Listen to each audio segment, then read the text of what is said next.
Porque información, opinión y debate son una combinación clave. En la 92.9, Fernando Paulsen, junto a sus invitados y panelistas, ponen el acento en la revisión y análisis de las noticias más importantes de la jornada. Desde ahora, conéctate en todas nuestras redes y súmate al panel. Aquí comienza Combinación Clave. Empieza tu día con toda la energía natural de Marley Coffee, un café de grano orgánico molido al instante con leche descremada. Prueba el sabor de Marley Coffee en sus 2 exquisitas y variadas mezclas que te esperan para recargar tu día. Con Marley Coffee disfruta tu día con toda la onda. Cuidemos juntos el pulmón verde de Santiago. Si visitas Parque Met, ayuda a mantener limpias sus áreas verdes y llévate tu basura. Tú puedes ser parte de este gran cambio que se necesita por un futuro más sustentable. Súmate e infórmate en parquemet.cl y en redes sociales @parquemetmimbu. Como todas las semanas, Penguin Random House junto a Radio La Clave te invitan a concursar por los mejores libros que te presentamos semana a semana acá en Combinación Clave. Para participar, solo debes seguir y mencionar a @penguinlibroscl y @Radio La Clave en Twitter y contarnos por qué quieres ganar el libro que estamos sorteando. Descubre más títulos en www.penguinlibros.com. El libro de esta semana es del afamado escritor chileno Hernán Rivera Letelier, quien además es un personaje en sí mismo, pero los libros son extraordinarios. El secuestro de la hermana Tehualda. El único detective privado de la ciudad de Antofagasta se enfrenta ahora a su caso más personal e íntimo. Después de descubrir en La Habana sus verdaderos sentimientos hacia la hermana Tehualda, alguien decide vengarse y la secuestra. Hernán Rivera Letelier vuelve a escribir un libro de suspenso extraordinariamente interesante y ya están concursando por él. ¿Cómo están? Bienvenidos a Combinación Clave. Estamos listos con nuestro primer panel de día martes. Jorge Gómez, ¿cómo estás, Jorge? Hola, Fernando, ¿bien y tú? Muy bien, gracias. Y también con Nicole Douglas, presidenta comunal de Ciudadanos. ¿Cómo estás, Nicole? Hola, Fernando, ¿cómo estás? Hola, Jorge, buenos días. Han pasado varias cosas y son bastante interesantes, muchas de ellas. Probablemente una de las más interesantes de todas es esta suerte de oximorón en que se metieron en la convención. Más bien, no tienen culpa en la convención, es el caso de Rojas Vade, pero de cómo diablo alguien hace para salirse donde no hay norma para salirse, como es el caso de Rojas Vade. Dice que renuncia a la convención, cosa que no se puede hacer, hay en este momento una especie de simposio al interior de la convención, con todos opinando sobre cuál es la forma en que se debiera restar Rojas Vade, si es que quiere hacerlo, y que sea de alguna manera reglamentaria. Hay que recordar que la convención crea sus propios reglamentos. Esa era parte de la tarea en la que todavía está abocada, y dentro de esos reglamentos no está concebida la renuncia porque está asociada a la convención a el Parlamento, a la Cámara de Diputados particularmente. ¿Cómo lo ves tú, Jorge? Tal como tú lo dijiste, es como una especie de zapato chino, esto de que finalmente no se sabe cómo hacer para que Rojas Vade pueda efectivamente salir de la convención. Se han planteado una serie de como propuestas que más bien refuerzan la idea de la triquiñuela como un mecanismo, e increíblemente no se contempló la eventualidad de la vacancia para los miembros de la convención, y claramente hoy día está ese embrollo porque al final la renuncia sigue siendo o estando dentro del marco de lo simbólico, entre comillas, y hay que hacerlo efectivo dentro de lo institucional. Y ese yo creo que es hoy día uno de los temas que probablemente esta semana va a ser tema de discusión dentro de la convención, porque también marca el precedente. Es decir, si tu precedente es que finalmente ante la ausencia de un mecanismo vas a establecer que es posible hacer triquiñuelas para sortear la ausencia del mecanismo, yo creo que eso afecta en alguna medida no la legitimidad de la convención, sino que el funcionamiento en sí. Entonces yo creo que ese va a ser un desafío importante en términos del tema Rojas Vade. Ahora yo creo que hay otros temas que tienen mayor trascendencia dentro del tema de la convención, pero pero Sí, sin sin duda, duda. No, a los medios les interesa este asunto. No solamente los medios. Yo creo que ahí hay un factor ético que tiene que ser ponderado. Cuando a ti te pasa un evento en una situación y ese evento tiene que ser tratado de una forma, la forma en cómo lo tratas, y tú lo dijiste bien claramente, la forma en cómo lo tratas tiene valor en sí mismo. Porque claro, ¿cuántas veces ha pasado que un diputado quiere retirarse, quiere irse y se va más de 30 días fuera del país, se aguanta hasta que después ya causa para salir del Parlamento o ser destituido y cambiado por otro? Esa es una triquiñuela también. Y se hace, sí, Nicole. Mira, yo quería... a mí me complica la palabra triquiñuela en este caso, porque en el fondo yo creo que en este minuto la convención sí está en el minuto de poder explorar a través del reglamento una fórmula para poder hacer un reemplazo que no sea una triquiñuela y que en el fondo sea validado por toda la gente, y especialmente yo creo que ahí tú tienes un punto súper importante por la Comisión de Ética, Sí. que en el fondo se abre a buscar una salida que le haga sentido. Porque en el fondo esto efectivamente hay temas mucho más de fondo en cuanto a la convención se trata, pero cuando se ve afectado en las bases de su conformación, a mí me parece complicado. Entonces, en ese sentido, yo creo que lo que sí tenemos que hacer es explorar a través de este reglamento una fórmula que haga sentido a los 155 constituyentes, o sea, y volver a ser 155 constituyentes, que es como está conformada la convención. Bueno, es que de todas maneras, ahí hay un punto mayor, Nicole, que tú estás planteando, porque eventualmente se puede descubrir una fórmula que sea plenamente satisfactoria para todos de la renuncia de Rojas Vade, pero tiene que venir de inmediato el cómo se reemplaza, porque no pueden quedar en 154 los convencionales. claro, y al final esto ni siquiera implica que haya un cambio de quórum dentro de la Constitución, pero si una Constitución fue pensada para 155 y así fue lo que la gente votó, yo creo que es responsable que desde la Comisión de Ética y toda la Convención busque a través de este reglamento una fórmula para poder reemplazarlo.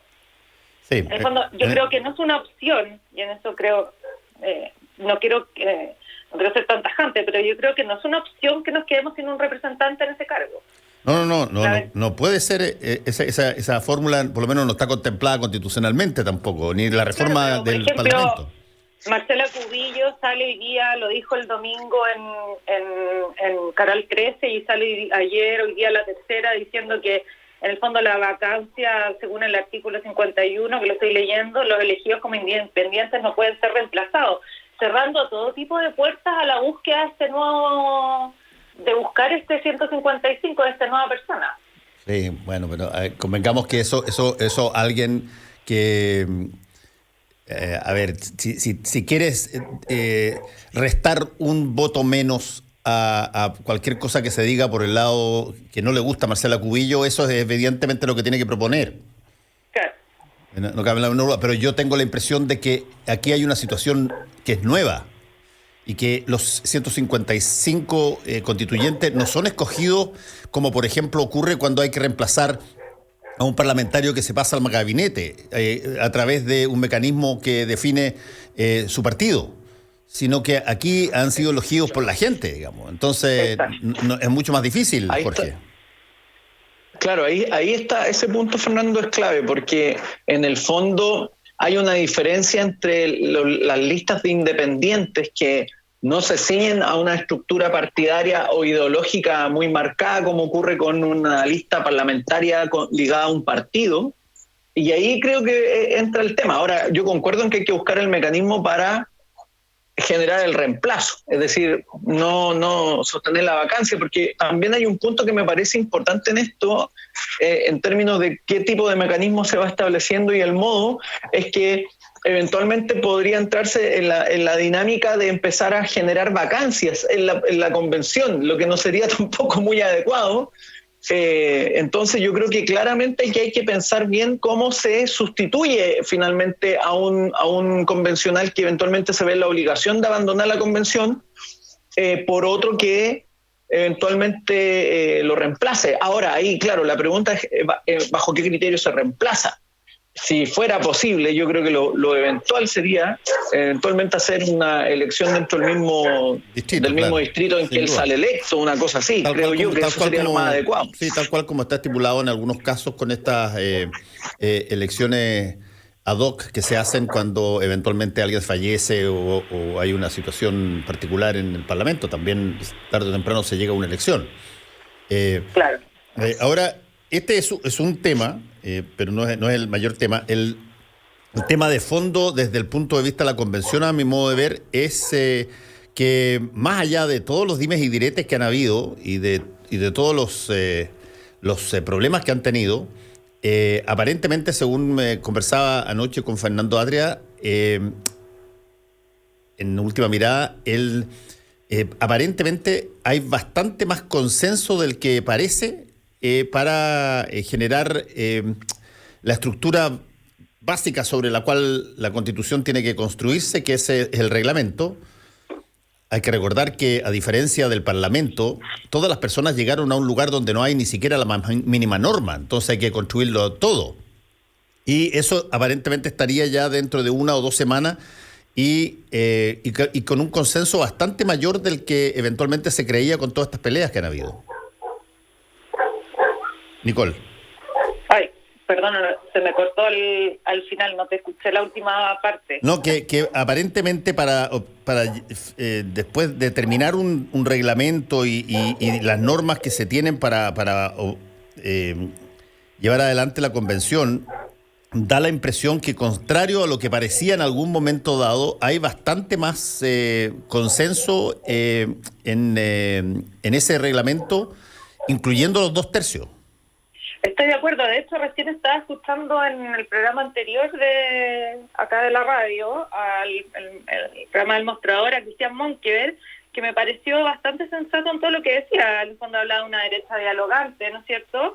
Y también hablaba de que él entendía que este proceso tenía que ser empujado por todas las partes, porque nadie quiere que esto fracase.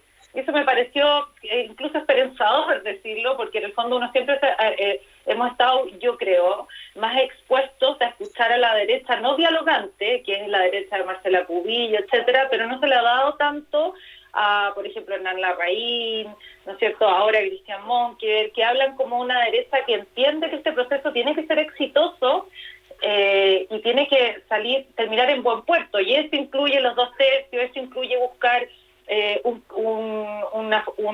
el reglamento una fórmula para reemplazar a Rojas Bade, etcétera. Jorge. No, a mí me parece que el punto del consenso, a mí me parece que era una posibilidad alta.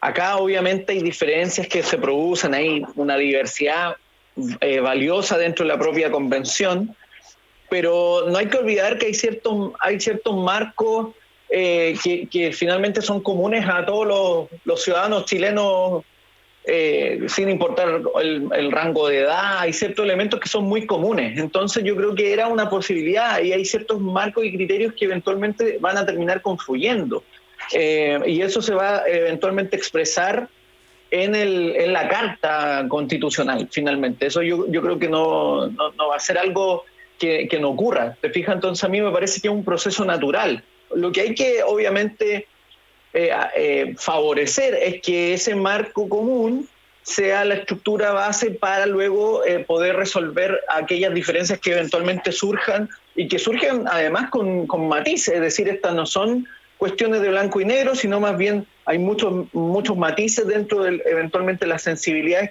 que se vayan expresando. Va a haber temas obviamente mucho más polémicos, pero a mí no me extraña que se encuentren esos puntos de confluencia. Además que hay distintos actores que eventualmente comparten desde perspectivas profesionales, perspectivas territoriales, ideológicas, y por lo tanto es muy natural que eso vaya produciéndose. No me extraña, porque salvo que uno tuviera la visión de que aquí habían posturas absolutamente irreconciliables, lo que al final terminaría siendo contradictorio con la pretensión de establecer una carta constitucional, porque si uno parte de la a priori de que las posturas son irreconciliables, entonces sería imposible llegar a establecer una constitución.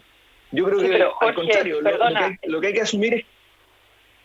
Lo que te quería comentar es que en el fondo cuando recién parte la convención, igual los comentarios y las declaraciones eran bastante virulentas, sobre todo cuando asume Lisa Loncón, etcétera. Entonces, en ese sentido, yo creo que ahora que hemos ido avanzando, ha cambiado un poco el tema, porque también en el fondo ha cambiado el tono que se están refiriendo unos con otros, porque yo creo que sí había una agenda de una derecha mucho más extrema en que quería que esto no tuviera el resultado exitoso que todos esperamos que tenga, la derecha del rechazo. Entonces, en ese sentido, yo creo que sí hubo declaraciones virulentas que nos ayudaron en el proceso de conformación, y por eso, cuando empezamos la pelea, la discusión de los 2/3, salen con conversaciones virulentas, y ahora con Rojas Bade, como en el fondo es como, ¿viste? Esa es la sensación que queda. Entonces, yo agradezco que haya una derecha mucho más dialogante y conversante, y que entiende que este proceso tiene que ser exitoso para el país, por el bien de todos, porque esto ya es una realidad. Ya estamos en este proceso. Entonces todos tenemos que trabajar por eso, y yo creo que en un comienzo eso no estaba tan claro, sobre todo por algunas declaraciones de algunas personas. Sí, en todo caso, Jorge... Eso, de hecho, Dale, Jorge. no, que yo creo que al inicio habían posturas muy polarizadas, no solo desde las posturas como de derecha ligada al rechazo, sino yo creo que había ciertas posturas, sobre todo probablemente en la lista del pueblo, ligada al Frente Amplio, que iban en una perspectiva muy polarizada. Y yo creo que lo que ocurre ahí también es que al final partían de los a priori de eventuales prejuicios, pero yo creo que también cuando la gente se va conociendo, van dialogando, van encontrando que hay puntos en común y se apaciguan un poco las pasiones. Yo creo que eso es lo que ha ido ocurriendo, y me parece que es un proceso natural cuando la gente se empieza como a reconocer mutuamente. Eso es como muy, muy lógico. Sí, hay que recordar, y una cosa que yo lo trato de recordar, ojalá todos los días, pero hay que recordar algo muy importante de la Convención Constitucional, que el documento que entregue a los chilenos en el plebiscito de salida es un documento. No es un documento de la derecha, un documento de la centroizquierda, una constitución potencial de la izquierda dura, una de los republicanos, y que la gente va a escoger entre 4 o 5 textos. No, va a ser un documento. Por lo tanto, es inevitable que se llegue a una redacción de ese texto que va a ser presentado a los chilenos. Para eso existen los quórum necesarios para cuando haya discrepancia en una materia determinada. Bueno, el quórum establece cuál es la posición que prima, y finalmente se allega aquello al documento. Pero va a haber un solo documento, una sola constitución que se va a plebiscitar, no varias de distintos pareceres para que la gente decida cuál de todas ellas es la que va a ser. Bueno, por eso es clave el consenso y los diálogos entre los extremos. Exactamente. Y bueno, y si que no hay diálogo, habrá votación. Claro. Por 2/3. Claro, es el mecanismo al final, claro. Pero el tema de fondo es que inevitablemente esto tiene que llegar a un objeto material que se presenta a todos los chilenos como una pieza unívoca. Alguien se cayó ahí, parece. Sí, Jorge. Yo parece me caí. No, pero estás ahí, estás de vuelta. Bueno, pero esto entre tanto y tanto está también golpeado por los avatares propios de la pandemia, que en gran medida se han reducido cada cierto tiempo a la aprobación o desaprobación de los 10% de las AFP. Ahora tenemos el cuarto 10% que está a punto de ser votado. Se reingresó va a reingresarse la idea del diputado Jorge Alessandri de retirar el 100%, bajo una premisa que es bien pesimista desde el punto de vista del futuro de Jorge Alessandri, que él cree que pierde su sector y que quien quiera que llegue va a expropiar los fondos de la gente, y por lo tanto dice, saquémoslos ahora, y los tiene en resguardo cada uno de los afiliados. Pero el tema inmediato es el cuarto retiro. ¿Y cómo están viendo eso, Jorge? A mí me parece que yo haría como la pregunta es como, ¿quién está realmente pensando Jorge. porque yo creo que lo que ocurre hoy día es que al final, ¿me escuchan? Sí, que no sé si te estás moviendo, pero quédate en un lugar fijo nomás. Dale. No estoy tranquilo, estoy sentado. De hecho. Ya, yo creo que la pregunta es ¿quién está pensando en un sistema de pensiones? Porque de alguna forma es indiscutible que el sistema de pensiones hoy día requiere reformas profundas, hay que elevar en el fondo los pilares solidarios, hay que en el fondo buscar la forma de garantizar pensiones mucho más elevadas para las personas, ¿cierto? Pero de alguna manera u otra yo veo que los actores políticos no están pensando ni en el mediano ni en el largo plazo. Jorge. Pensiones, sino que están abocados a un cortoplacismo muy, muy peligroso. Jorge. ¿Ahí sí? Sí, ya vuelve, sí, ya, dale, sigue nomás, a ver, y yo te indico. Es que estoy como más lento, parece, con el... No, sí está bien, si te escuchamos, estás bien, está bien. Se produce un cortoplacismo que nadie al final... Dale. ¿Cómo vamos a tener pensiones para los que sean adultos mayores en 10 años más, por ejemplo? Y eso me parece que es preocupante. Yo creo que falta seriedad en ese sentido en los que toman decisiones, ya sea el gobierno, los legisladores, eso se extraña. Nicole. Una cosa importante del cuarto retiro que se vota mañana, ¿no es cierto?, en la Cámara, es que va a marcar también gran parte de lo que va a ser el primer debate de mañana, de los presidenciales. Sí. Y en el fondo va a ser como... ahí vamos a ver si realmente va a ser este genuino deber público que dice Jorge, el cual yo estoy muy de acuerdo con él, que en el fondo es realmente estamos pensando por el bien común y el futuro de todos, o eso es una decisión oportunista electoral. Y en ese sentido hay un par que tienen bastante claro su postura, pero yo creo que va a ser un tema bien importante cómo se plantee durante este primer debate del miércoles. Sí, este debate que además tiene ciertas características bien interesantes, porque de alguna manera han fijado posición ya muchos de los candidatos respecto de esto mismo, y no siempre en forma clara, digamos. Gabriel Boric dijo primero que no, después dijo que sí. Jasna Proboste también de alguna manera había dicho que no y ahora está titubeando, pero sigue manteniendo el no. Sebastián Sichel hizo incluso una amenaza directa a quienes votaran a favor de su sector para que no fueran apoyados en las próximas elecciones, lo que causó también una trifulca. Por lo tanto, ese debate va a estar probablemente... Se dice siempre que los debates no son tan determinantes, pero a veces sí son determinantes cuando están ahí en los decimales, la diferencia entre unos y otros, Jorge. Yo creo que va a ser determinante cómo se va a plantear Jasna Proboste. ¿Fernando? Que en el fondo Jasna ha sido la que estaba más fuera del debate público últimamente y la va a poner al mismo nivel de Boric y Sichel, y en ese sentido comunicacionalmente ella tiene que jugársela al todo por el todo en ese primer debate. Bueno, vamos a ver. Donde va a tener por fin su programa de gobierno, ¿no es cierto?, que antes no lo tenía listo. Jorge. No, yo haría la analogía que a propósito de la propuesta de... Te fuiste de nuevo. Eso, quienes impulsan el cuarto retiro, que al final es sacar el 100% pero por goteo.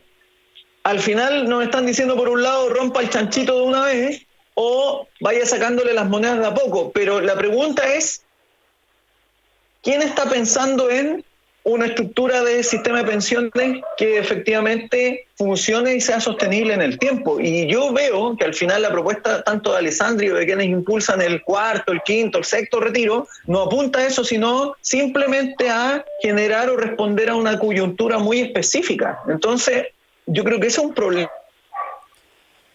Sí. Se va a ver, y yo concuerdo ahí con Nicole, en que, bueno, ¿quiénes son los...? Ya te fuiste ahí, Jorge. Nicole. Justo cuando estaba de acuerdo conmigo. Justo cuando estaba de acuerdo contigo. Eso fue castigado. Claro. Pero en todo caso, hay un punto que también lo he planteado bastante yo aquí, que los retiros tienen una particularidad práctica, son fáciles.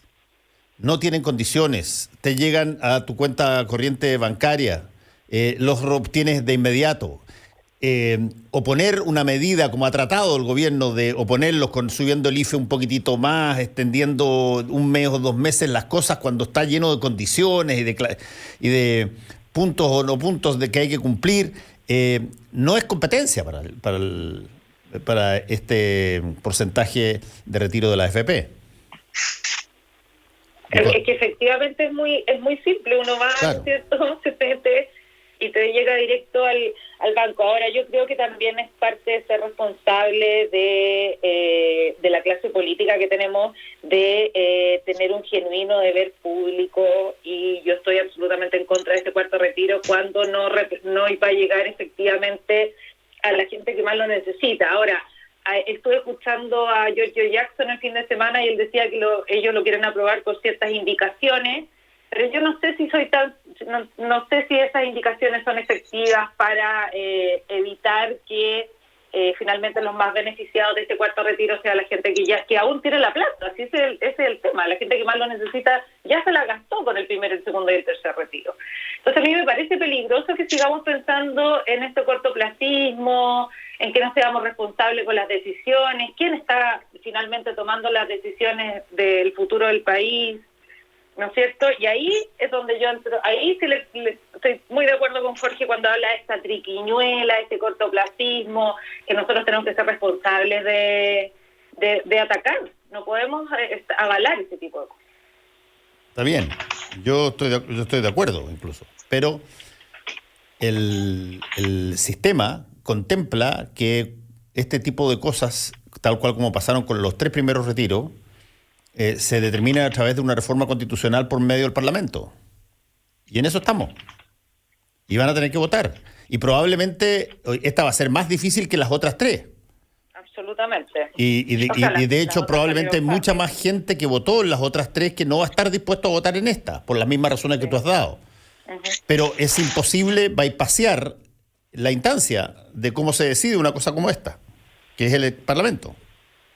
Pero aquí lo que me parece incluso más peligroso es que el gobierno, el presidente, manda una ley corta de pensiones que se está discutiendo para evitar el cuarto de retiro y aún así no logra alinearse. Aún así no logramos evitarlo. Entonces, ¿quién está gobernando? Eso es lo que me parece más peligroso todavía.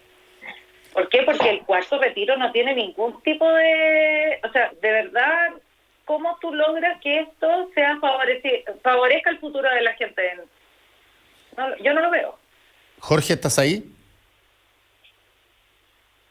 Ya, Jorge se fue y se nos fue el tiempo también. Gracias. 100%, porque de alguna forma... Jorge está hablando, pero no se escucha porque está totalmente entrecortado, Jorge. Sí, no, está fallando, parece la llamada. Algo funcionó mal esta vez. Jorge, te agradezco, y a ti también, Nicole.